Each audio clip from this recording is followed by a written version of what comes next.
I didn't expect anything unusual when I Googled myself, which is exactly why it worked. Because curiosity doesn't announce itself as danger. It disguises itself as something harmless, something almost routine. The kind of quiet impulse that makes you open a tab late at night and type your own name just to see what the world has recorded about you, just to confirm that you exist somewhere beyond your own memory, archived in search results and scattered across pages you've probably never even seen. I typed my name quickly, without overthinking it, without hesitation, and pressed enter, already half distracted, already expecting nothing more than a few irrelevant links or maybe some outdated information that had nothing to do with me. But the first result said I was missing, not something similar, not something vague or easy to misinterpret, but my exact full name, followed immediately by the words "reported missing," displayed so plainly that for a moment my brain didn't even register it as strange. It just accepted it as information before slowly, painfully realizing that it didn't make sense. I stared at it longer than I should have, trying to process it as a coincidence, as some kind of overlap, because there are always other people with the same name. There are always fragments of identity scattered across the internet that don't belong to you, but look like they might, if you glance too quickly. And that's what I told myself as I clicked the link, already preparing to find someone else, someone unrelated, someone whose life had nothing to do with mine. But it was me. The page opened slowly, as if it understood the weight of what it was about to show, and the first thing that appeared was the photograph, a photo I recognized instantly because I remembered exactly when it was taken, standing at a family gathering, caught mid-expression in that awkward half-smile that comes from being aware of the camera too late. I had never uploaded that photo anywhere, not publicly, not privately, not even shared it casually in a way that could have led it here. And yet there it was, embedded neatly into a missing person report that described me with a precision that felt invasive in a way I couldn't immediately explain, listing my name, my age, my height, my city, everything correct, everything aligned, and it said I'd been last seen 2 days ago. I actually let out a short, hollow laugh at that point because the idea was absurd. It had to be absurd. I was sitting right there, fully aware, fully present. Nothing about me was missing. Nothing about the last 2 days had been unusual enough to justify something like this. And yet the article existed, solid and undeniable, refusing to adjust itself to fit reality. I went back to the search results, expecting them to look normal again, expecting that stepping away from the article would somehow reset things, but the page felt different now, heavier, like it had gained context just because I had engaged with it, just because I had acknowledged what it was showing me. And beneath the first result, there was another link that I was almost certain hadn't been there before, titled "Investigation Underway After Disappearance," which made me hesitate for a moment as I tried to convince myself that I had simply missed it earlier, that it had always been there, that my memory was the problem and not the page itself.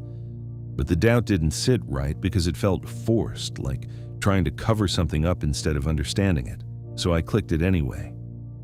This time, the page loaded instantly, and the difference in tone was immediate, because the first article had been brief and distant, but this one was detailed, specific in a way that made my chest feel tight as I read through it, because it mentioned the area where I lived, not just the city, but the exact locality, the exact surroundings.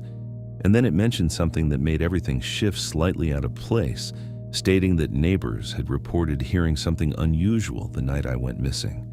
And that's when the memory surfaced. Not clearly, not all at once, but enough to unsettle me. Because 2 nights ago I had woken up suddenly without knowing why, pulled out of sleep by something I couldn't identify at the time, some sound or sensation that had felt wrong in a way that was hard to define, something I had dismissed and convinced myself was nothing. But now reading that line, it didn't feel like nothing anymore. I minimized the browser and looked around my room, suddenly aware of how quiet everything was, how still the air felt, like the silence wasn't just an absence of sound, but something present, something that existed on its own, pressing gently against everything. And then I opened the search page again and immediately noticed that the results had changed, even though I hadn't typed anything new or refreshed intentionally, because now there were new elements sitting beneath the links, subtle but undeniable. Once you notice them, a row of images, each one showing me in different moments, different angles, some familiar and some deeply unsettling in their unfamiliarity, like seeing pieces of your own life that you don't remember living. Among them, there was one that made everything else fade into the background, a photo of me sleeping, taken not from a distance or by accident but from close range, carefully framed, intentional in a way that meant whoever took it knew exactly what they were doing and exactly where I was, because it had been taken inside my room. I stood up so abruptly that my chair scraped loudly against the floor, the sound cutting through the silence in a way that made everything feel sharper and more exposed. And for a moment, I just stood there listening, waiting for something to respond, for some indication that I wasn't alone.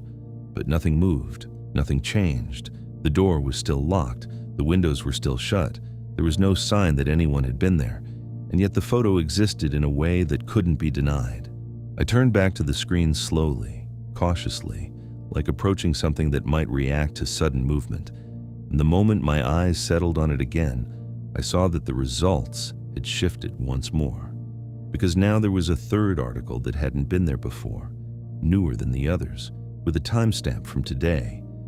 And my hands felt colder as I moved the cursor and clicked it, watching as the page opened without hesitation and presented a headline that I didn't need to fully read to understand where it was going, stating that a body was believed to have been found, which made something settle into place inside me, something heavy and undeniable. Because by that point it was clear that this wasn't random or accidental but structured, updating in real time, following a sequence, tracking something as it progressed. I checked the timestamp against the current time, and the difference was too small, too precise to dismiss, which made me go back to the search page again, moving slower now, more deliberately, as if rushing would somehow make things worse, as if there were rules here that I hadn't yet understood, and this time the layout changed more noticeably, with the articles shifting downward and something new appearing at the top, a live update feed, the kind used for unfolding situations where information appears line by line in real time, documenting events as they happen. And at the top of that feed was my name, followed by a timestamp and a single line that read, "Search team has entered the building," which made the realization hit instantly because there was only one building it could be referring to, and that was mine. I didn't move, couldn't move, as another line appeared stating that lights had been observed on the second floor, which was where I was sitting, making the room around me suddenly feel smaller and tighter, like something had shifted without making a sound, like the space itself had changed in a way I hadn't noticed until that moment. And when I turned slowly toward the door, expecting something, anything, the hallway beyond was empty and silent, completely unchanged. But when I turned back, there was another update waiting that described the subject as possibly inside, and the word subject felt wrong in a way that was difficult to explain because it removed something essential, something human, reducing me to something observed rather than someone existing. I stared at the screen as another line appeared stating that contact had been lost with the subject, which didn't make sense because I was still there, still in the room, still reading every word as it appeared.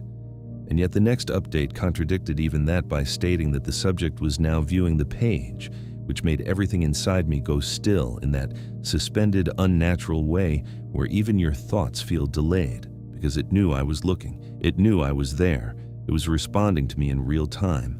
And then another line appeared stating that the subject had not yet understood.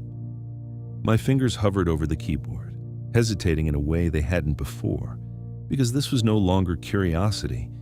This was something else, something that felt like stepping deeper into something that was already aware of every move I was making, but doing nothing felt worse than doing something. So I typed a simple question asking who it was and pressed enter. For a moment, nothing happened, and then the page refreshed. The live feed disappeared, The normal search results returned, and at the very top, there was a new result with no title and no description, just a single line that said, "Search yourself again," which I stared at for a long time, because by that point I understood that this wasn't just reacting to me, but guiding me, leading me step by step towards something I couldn't yet see clearly. Curiosity doesn't disappear when fear takes over.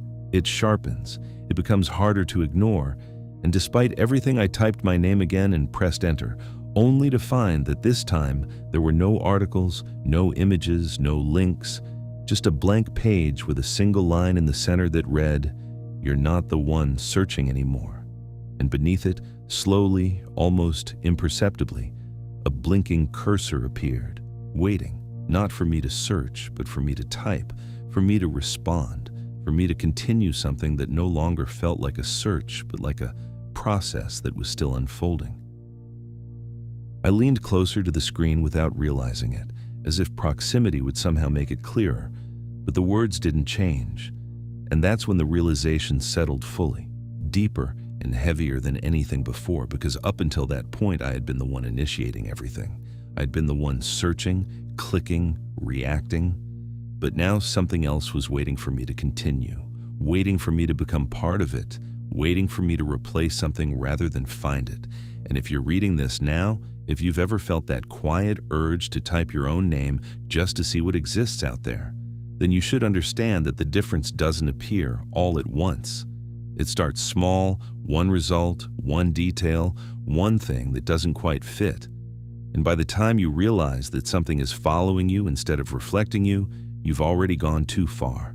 Because the moment you search yourself, the moment you look for your own existence in something that can change without you noticing, there's always a chance that what you find isn't who you are, but what comes after.